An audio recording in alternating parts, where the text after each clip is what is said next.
The following is a presentation of the Matt Talk Podcast Network. The BVU Beavercast is proudly supported by alum and two-time All-American Monte Merz and High Country Search. Elevate your search at highcountrysearch.com.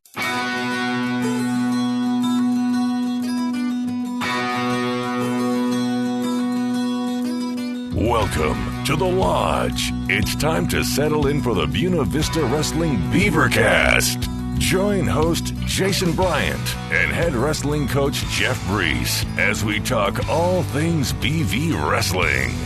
Now, on to the show. Episode 22 of the BVU Wrestling Beavercast. Today we're going to talk with two-time All-American and the sponsor of the program, Monte Merz, a two-time All-American, as we said, for BV back in 1990 and 91. First of all, Monte, welcome to the Lodge here for the BVU Beavercast. Thank you, sir. Glad to be here. I mean, first of all, you got three welcomes, man. That's the kind of special thing that we do here with the Beavercast. But before we get going and talk about this year's team and how they're honoring the team in 1990 as part of the Wrestle-Offs, let's just get some background. You're a two-time All-American. You're originally from Arlington, Nebraska. And if I looked this up correctly, it says the Wikipedia reference says it's simply I only got to village. It just said it's a village in Washington County. It's about as far as I got before I had to go, okay, where is this on the map? So you're outside of Omaha by a bit. I mean, so how does a guy like you and your brother Shane end up at Buena Vista back in the day? Being in the village that's probably kind to it. And Shane and I grew up about 10 miles from town. So, it was actually considered the city school to go in and graduate with a class of 39. So I don't know how we did it, but, it's actually kind of a funny story how he ended up to BV at all. I actually went to Nebraska my freshman year and I was a walk-on 6'1", 126 pounder for the Huskers. And they didn't have a whole lot of need for that. As a matter of fact, they broke my hand 5 times in the first semester. And, it was the first time I'd ever seen a weight, anything. It probably wasn't a good D1 setup.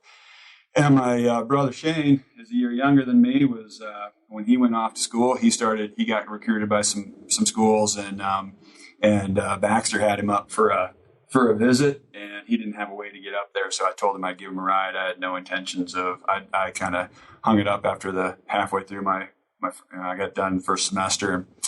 So I told him I'd give him a ride up. And so Baxter was giving Shane the song and dance, and I waited out in the lobby. He didn't have any idea who I was. I didn't have any idea who he was. I'd never even heard of BV. I just was there. And, He asked Shane who brought him up. He said his brother, and he's like, well, how much older? And found out that I'd wrestled in Nebraska, and I had the grades to get into BV. And about, 2-3 hours later, we were driving home, and I'd transferred. So you went up there to basically, your brother needs right. You had no intention of, let alone wrestling, but even enrolling at the school. And I mean, Al Baxter, everybody I've heard, KJ Pilcher said stories. Rick Caldwell been on the show telling stories about Baxter. What type of infectious attitude did this guy have on you guys in that era? I had never heard of the school, Buena Vista, and I transferred there when I met him. So he was just an unbelievable dude. There's no way that you can walk out. First time you meet him, you don't leave feeling that he's the most amazing person on the planet.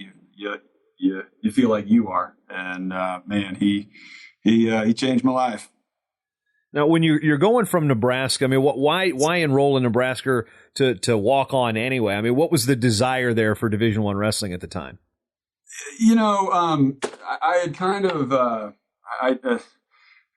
I'm kind of I don't know why it would have been a good idea for Nebraska by the time I was done at BV. As a matter of fact, when I got done at BV, I got a postgraduate scholarship from the NCAA I was an academic All-American a couple times as well, and that kind of played pretty well. And so I went to grad school at Iowa, and I got to spend 2 years in the room with the Hawkeyes as a volunteer grad assistant. And, by the time I got there, I was ready to be D1. When I started, though, as a freshman, and I just wasn't ready for it all. I was overwhelmed. I grew up in Nebraska, and you grow up worshiping the Huskers as a football team. And they asked me if I wanted to come down. I bumped into Coach Newman one time, and he knew who I was. I'd had some pretty good success in high school, and he just said, "Hey, come on, give it a shot." And I wasn't committed. I wasn't 100% burn the boats, and so it probably wasn't a good setup. By the time I was done, I think I'd have been a little bit more valuable to him. Yeah. When it comes to the academic situation, I mean, where did you align with when it came to, the book side of being a college athlete? The book side was probably the easier part for me. I suppose it's probably more like being a wrestler. If you're going to make weight, you're going to make weight come hell or high water. And I maybe wasn't the brightest kid out there, but I didn't do any class that I wasn't going to get an A in.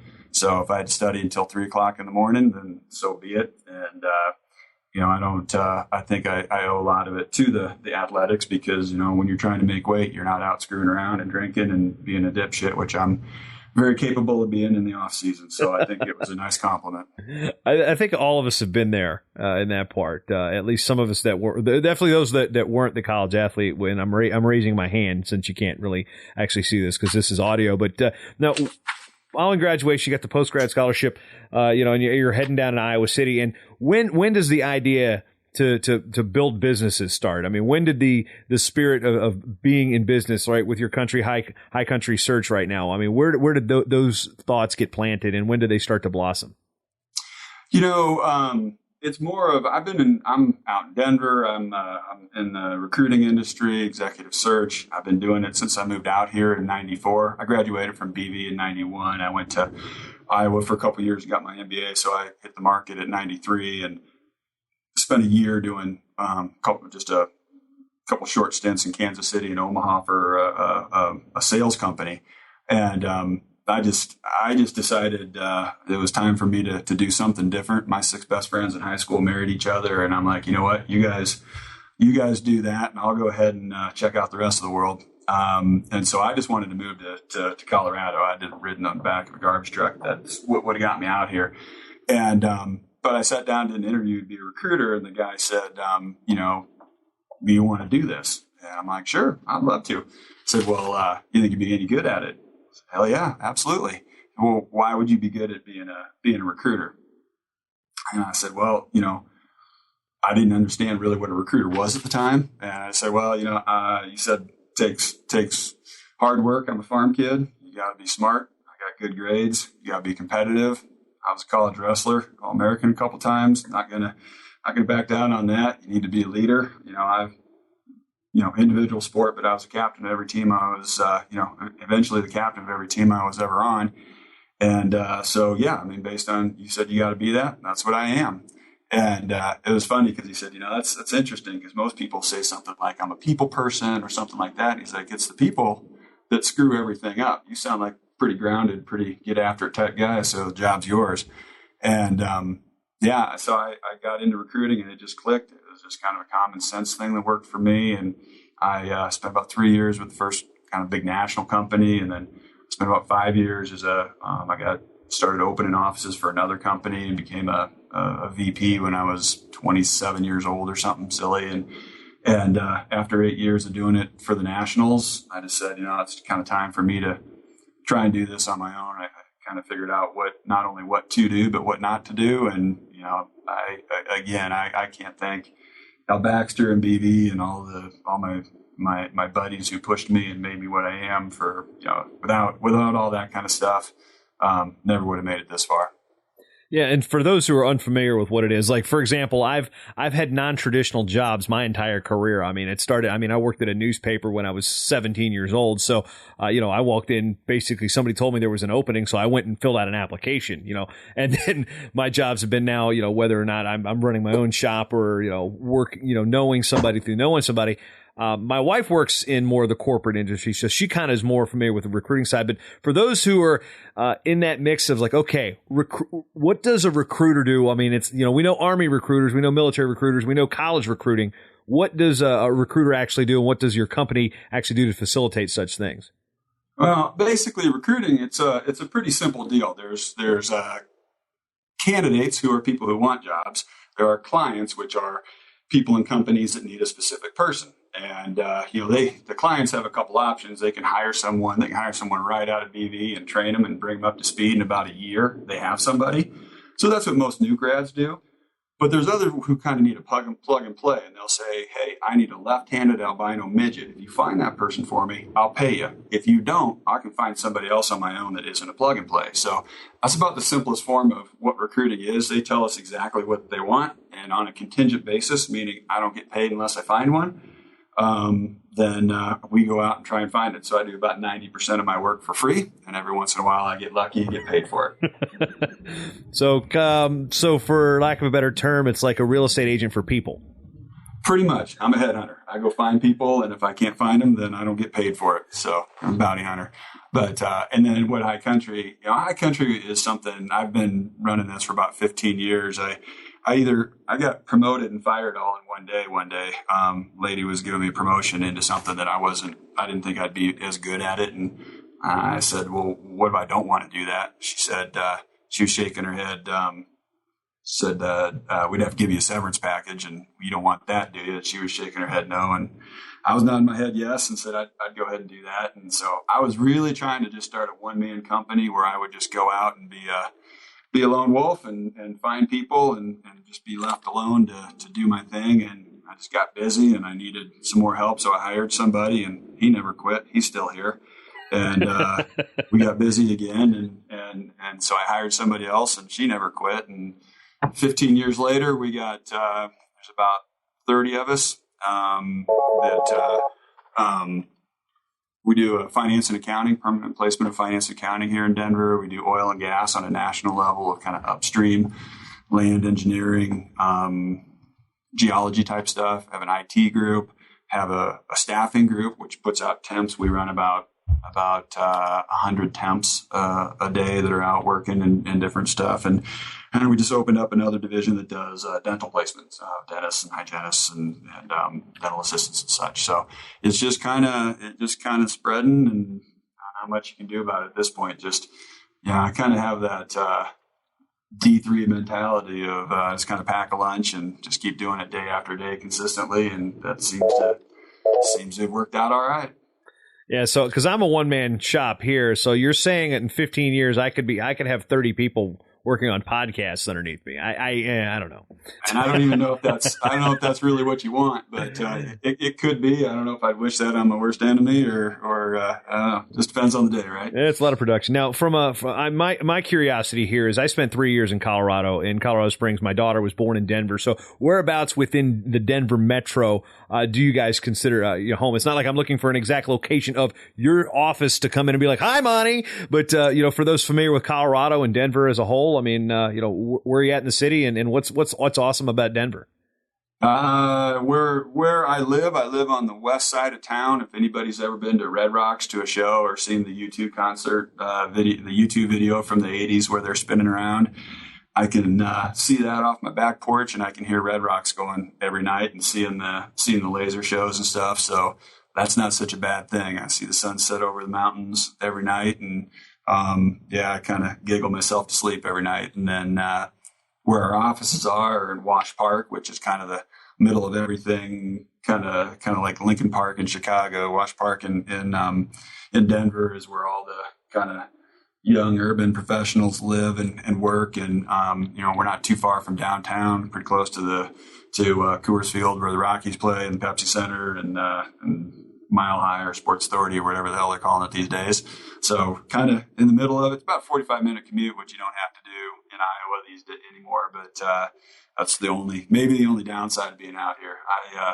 I love where I'm from. I wouldn't change a single thing of who I am and where I'm from. And my wife is from Humboldt, Iowa, and so I get to come back a couple, 2-3 times a year. But at the same time, I found a pretty perfect spot for myself. I can do a lot of running and marathons and stuff these days, and a lot of mountain biking, and I can do it I just leave from my house. It's right to the trails.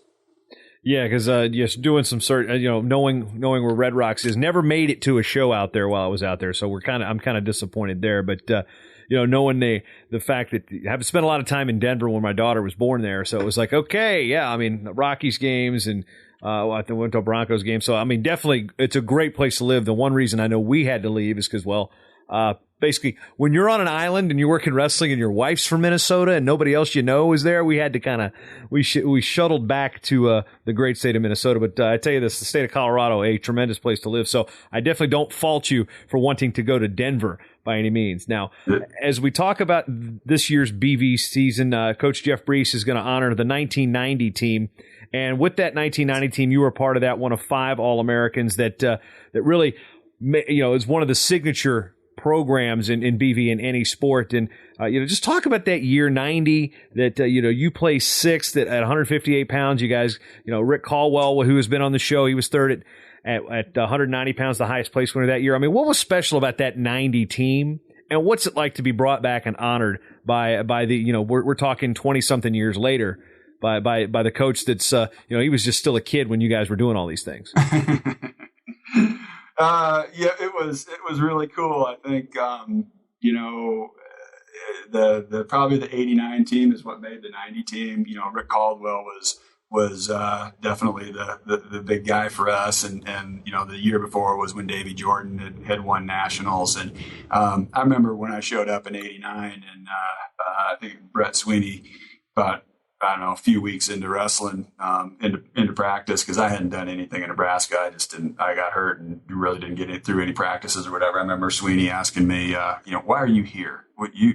You're awful.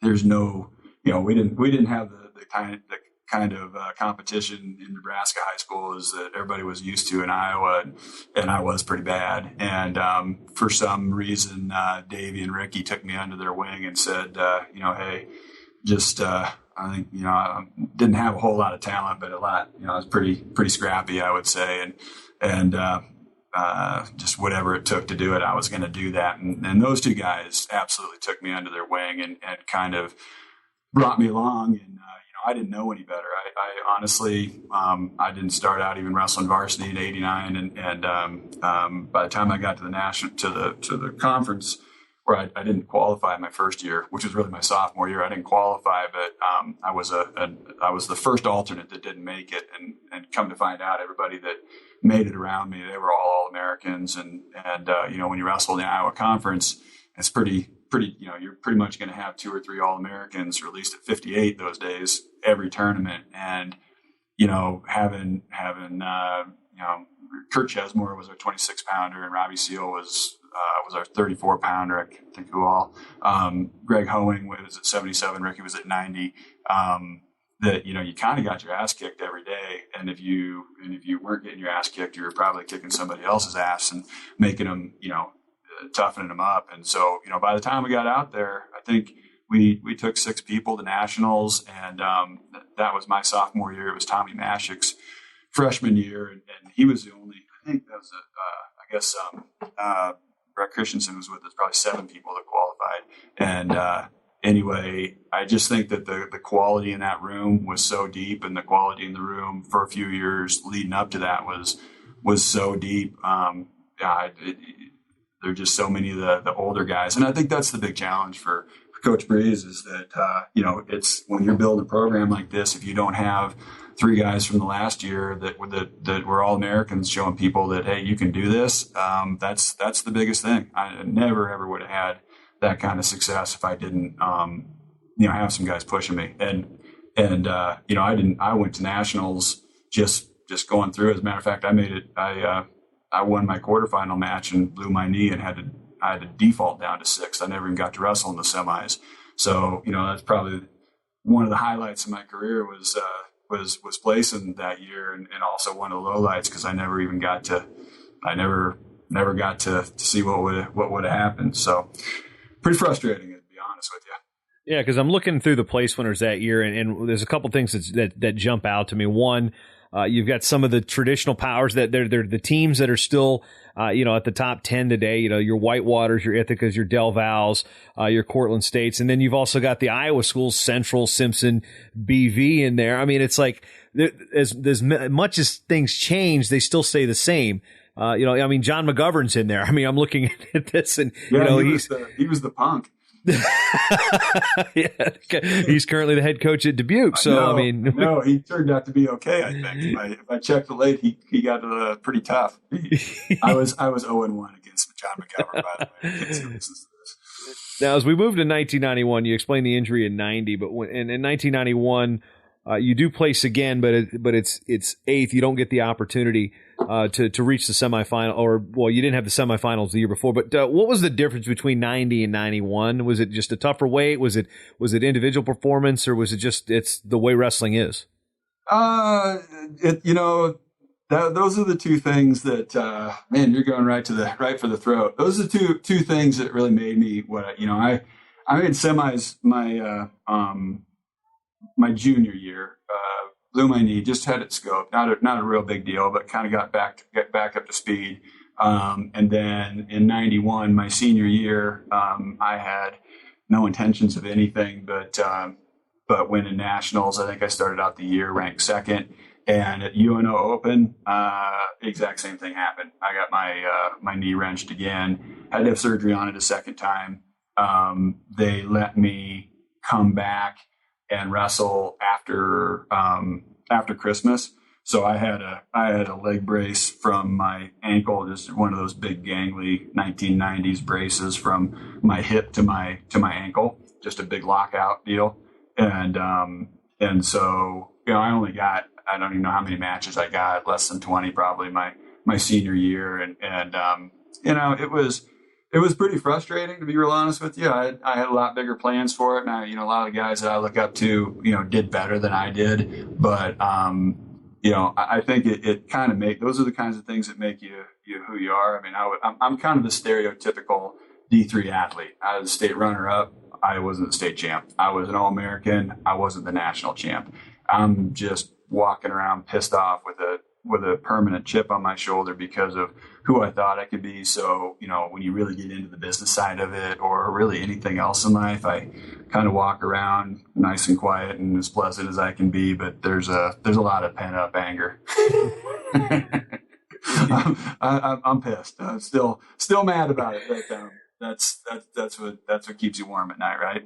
Yeah, I was listening to Royce Alger tell stories about how, he talks about the match, even at various levels. He goes, the world silver still haunts me. The fact, the Olympic trials still haunt him. He says, I guarantee you there's high school coaches right now that never won a state title, and their state championship, it still haunts them. And, the point is, it's not just haunting, but it also builds it. Do you think you'd be where you are in terms of business and having your own country with high country if you win a state title, if you stay at Nebraska? I mean, there's certain things. A state championship can turn you in a different direction with a school. A national championship can give you different opportunities. I mean, everything happens for a reason, right? But what are some things that you feel like if you did win what you were desiring to win, how do you think your life would change? It wouldn't be for the better. I mean, you don't learn much from success. You learn from your failures and correcting those. And no way I wouldn't. Again, I would have loved to won my state championship match, and I would have won a couple national titles, and I'm sure that'd have been a great life. But I wouldn't. I'm pretty happy right now with who I am and what I've been able to do. But at the same time, when I look at, I kind of jumped online and checked out, all these guys that I look up to, because I just feel like, not like I let them down or anything, but, I never lived up to what they did. And it pushes me every day. The ones that know me really well would know exactly what I'm talking about. As we look at what Coach Brees is going through and being an alum and keeping an eye on the program through the last couple of coaches and, having wrestled for Baxter, you say you don't learn from success, you learn from failure. Do you have any tips for Coach Brees, who's still, year 3 in his young coaching career as a head coach? He wrestled Division I, so, he didn't win a national championship at the Division I level. He does have a state championship in a rugged state, so he knows success, he knows disappointment. But what are some words of advice that you have for guys like Jeff, and whether it's just a high school coach that's a BV alum that's going through the same thing he is as a college coach, things that you've learned through the business world and just your career that's like, hey, you know what? You can just push through this. Well, it's kind of hard to tell a wrestling coach what I learned on the wrestling mat, which got me there, but it's doubling all the way back. But I mean, it's it's just grinding it out. I mean, there's nothing fancy about, who I am and where I came from. It's just that I know I'm not there yet, and I got a lot of work to do, but I'm getting better every single day. And it was easier for us to in 1990 come in and do what we did because of 1989, and for those guys for 1988. And I've been able to pop in every once in a while when I'm going back to Humboldt, and I look in the room and I see some nice kids, and I see some some really good things happening there, and they're building a lot of they're building it, but it's slow, and you got to be patient, and you got to know exactly this is exactly why I'm here and what I'm doing today, and I'm going to get better today and get better tomorrow. And it's just it's over time. I mean, I'm an accidental tourist, and that High Country is a big 30-person company and growing, and that was all I was planning on doing was do it really well every day, and good things come to you. And I don't know Coach Breeze real well. I've been able to meet up with him a couple times and chat with him on the phone a few times. And I just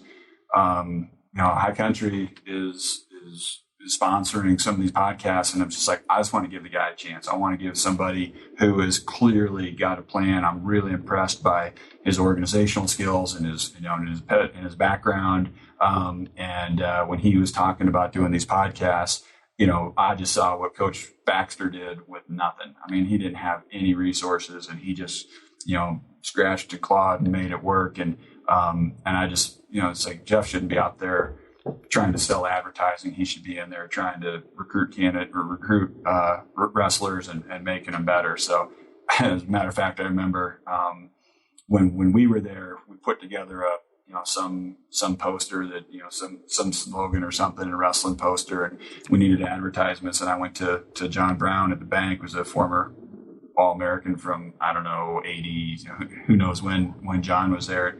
And I remember, I asked him if he would buy an ad, and he bought all of them. And I was just like, that's freaking cool. So I'm just trying to pay it forward from what John Brown did for me. All right, so now you've got my inner curiosity here, because I'm as being a stats dork that I am, I'm gonna see what year this was, because the curiosity does kill the cat. So BV Brown, we're looking at 1982, sixth place at 190 pounds. So there you go. John Brown, you get a shout out, sir. So now, as it talks about the podcast, this is one thing, we're getting a little meta here for those using a tech term that's overused in some cases. I mean, we've got a Division III school that's got a podcast about Division III wrestling, and to be honest with you, the results haven't been great. And my other two clients, at least from a team standpoint, one's my alma mater at Old Dominion, and the other's Virginia Tech. So we got two Division I schools and a Division III school. Do you think that with what the podcast can do for a Division III program? I mean, it's thinking a little bit outside of the box and adapting some new technology. I mean, what's one thing that said, you're paying it forward, but what's one thing about this medium? It's like, what? This is something I can get behind, even though that, like, as we said off the calls here, this is not an ROI thing for you. This is not a return on investment thing you're looking for. No. I mean, it's the podcast. It's just, it's a new world. I do a lot of different things with my company here, and I think that if you just kind of sit there and don't do things to get out in front of people and really market your program and really create some buzz about what you're trying to do, people aren't going to come try and figure it out from you. This is no time for modesty to be able to, hey, come check out BV, and maybe you should call some people and ask how cool it was back in 1990, because Monte Merz and Davy Jordan will tell you how tough they used to be, but that's not really going to help Coach Breeze, right? And I'm out in Colorado. I catch I like tape everything I can off of the Big Ten network, but I just don't have much exposure. This is my chance to stay a little bit in touch with, I run quite a bit, so I'll throw on a podcast and go for a run. But it lets you market what you are. And that was actually, honestly, I don't know how, I know Coach Breeze was pretty talented dude. If he was a D1 wrestler, then that makes him more talented than me, I suppose. But what I was impressed by was his organizational skills, his use of social media, his ability to go out and recruit those guys. I mean, I'm a huge Husker football fan, and now that they got Coach Riley in and it's their recruiting. You know, it's you can coach them up so much, but you gotta be able to get some people in there, create some excitement about it. And it's everything. You can be the best technician in the world and not have any of the organizational skills or any of the the other things that go along with it, and we're not going to make any progress. So I think this kind of stuff, it's everything. It's not just one thing; it's everything. And I think there's a lot of things that are coming into play that Jeff's using that are going to get in there. I mean, if he's got the patience to let these things all come to roost, they're gonna be back. They're gonna be strong. Now, in that 89 to 91 era, this is where I want to get a little bit of just maybe one quick story, maybe a fun trip from the road, because there's a lot of names in here. Again, we've had Rick Caldwell on the program before, and he's kind of told a few of those stories, and he's been a successful high school coach within the state of Iowa.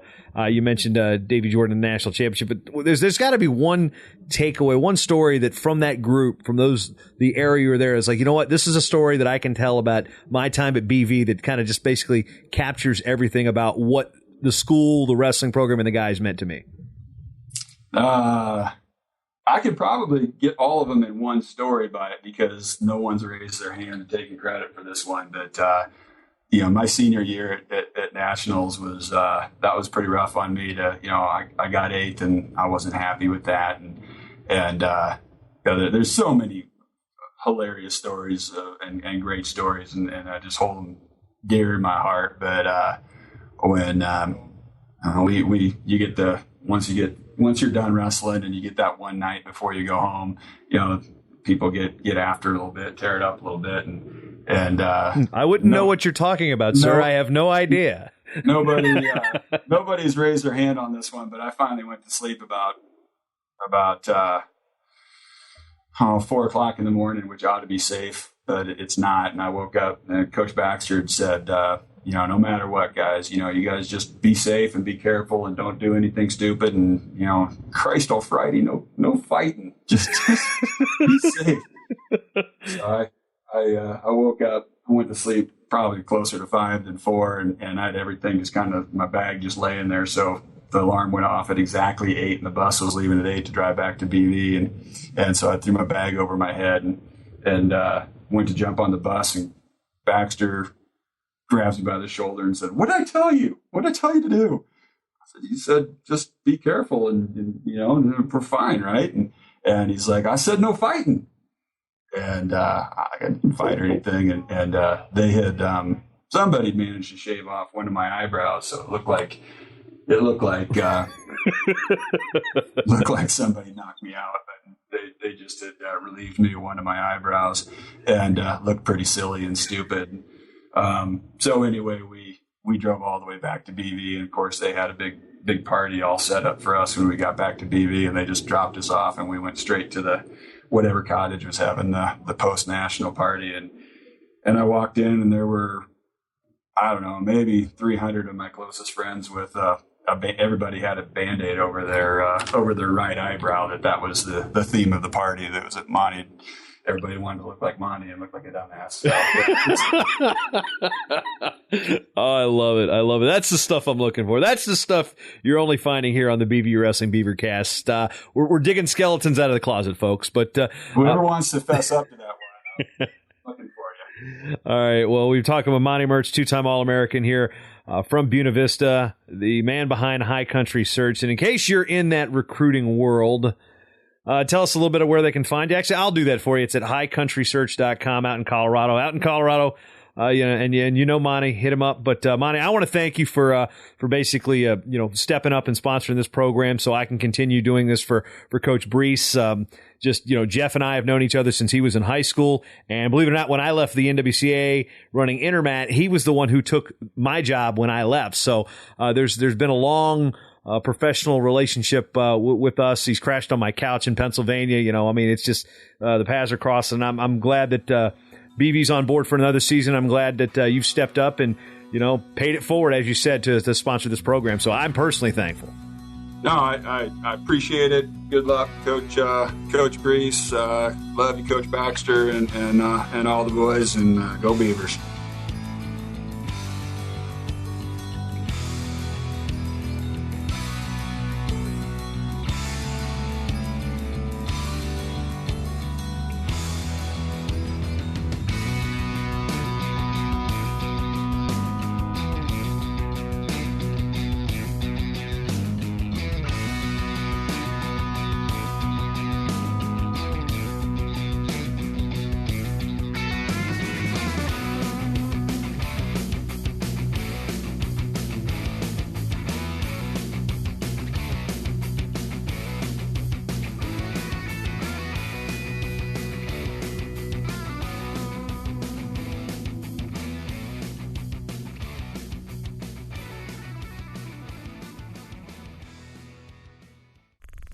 This show is part of the Matt Talk Podcast Network. For more wrestling podcasts, head over to MattTalkOnline.com.